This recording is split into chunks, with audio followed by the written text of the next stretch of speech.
ఈరోజు దేవుని వాగ్దానము, ఎండిపోయిన మోడు వంటి జీవితాలు చిగురింపచేసేవాడు ఆయనే. ఆయనలో ఉన్న పరిశుద్ధాత్మ శక్తి నీలోనికి వచ్చినప్పుడు నీవు చిగురిస్తావు. నీ జీవితము ఎండిపోయిన చెట్టులాగా ఎడారిలో నివసిస్తూ సంతోషం లేక దుఃఖంలో ఉంటే, పరిశుద్ధాత్మ శక్తిని నీవు పొందుకున్నప్పుడు నీ జీవితము ఫలిస్తుంది.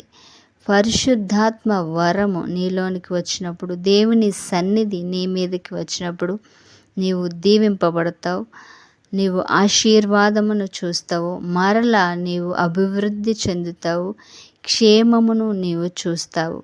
కాబట్టి నీవు ఏ స్థితిలో ఉన్నా, ఎండిపోయిన స్థితిలో, ఎటువంటి అద్భుత కార్యము చూడలేని స్థితిలో ఉంటే, నీవు దేవునిని పిలిచినప్పుడు ఆయన నీ మీద వర్షమును కుమ్మరిస్తారు, నీవు దీవింపబడతావు.